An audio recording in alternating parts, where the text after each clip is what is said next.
আচ্ছা, আপনার জীবনে প্রেমও আছে, মনের মানুষটাও আছে, কিন্তু তবু আপনার সাথে তার মনের মিলটা কোথাও একটা নেই। এই বিষয়টা কি আপনার হচ্ছে? এই ধরনের ঘটনার মধ্যে কি আপনি পড়ছেন?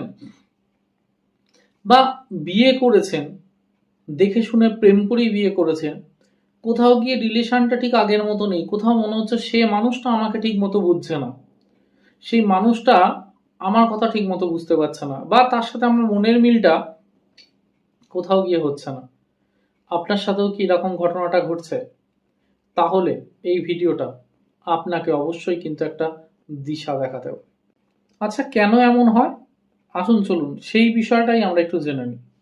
এর একটা সব থেকে বড় কারণ হচ্ছে আপনার জন্মছকে। আপনার জন্মছক যদি বিচার করান, তাহলে দেখবেন সম্ভবত শুক্র বা শনির একটা কম্বিনেশন হয়। মানে যদি একসঙ্গে বসে থাকে, তাহলে কি হতে পারে?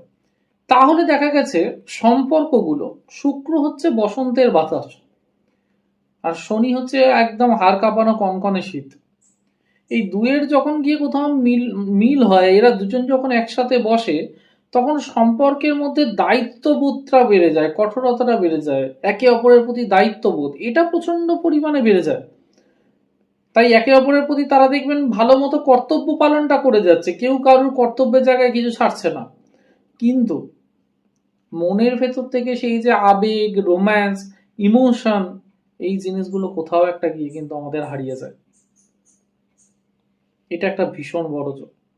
এছাড়াও আর একটা কানেকশন হয়, যদি জন্মছকে শুক্রের ওপর বৈদিক অ্যাস্ট্রোলজি অনুসারে যে দৃষ্টি বলা হয়েছে, সেই দৃষ্টি যদি পড়ে যায়, অর্থাৎ 3-7-10-এর দৃষ্টি যদি শনির কোনো রকম ভাবে পড়ে যায় শুক্রের ওপর, সেই ক্ষেত্রে সম্পর্কটা কেমন হয়? শনি হচ্ছে বাধার কারক, দ্বিধার কারক। তো এই শনি যখন শুক্রের ওপর দৃষ্টিটা দিয়ে দেয়, তখন সেই ব্যক্তিটা ভাবে পার্টনারকে গিয়ে মন খুলে নিজের কথাটা বলবো, কিভাবে নেবে, যদি ভুল বোঝে, যদি আমার ফিলিংসটা বুঝতে না চায়, কেমন ভাবে নেবে। এই দ্বিধাবোধের কারণে তাদের সঙ্গে একটা মানসিক দূরত্ব কিন্তু তৈরি হয়ে যায়।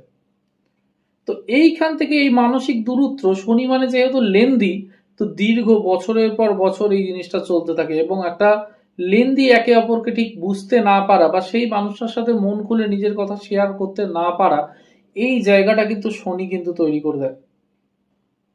এই জায়গাগুলোর ভালোভাবে বিশ্লেষণ করা দরকার। আপনার বিবাহিত জীবনেও যদি এই বিষয়গুলো ঘটে থাকে, তাহলে আপনার তো অবশ্যই একবার দেখিয়ে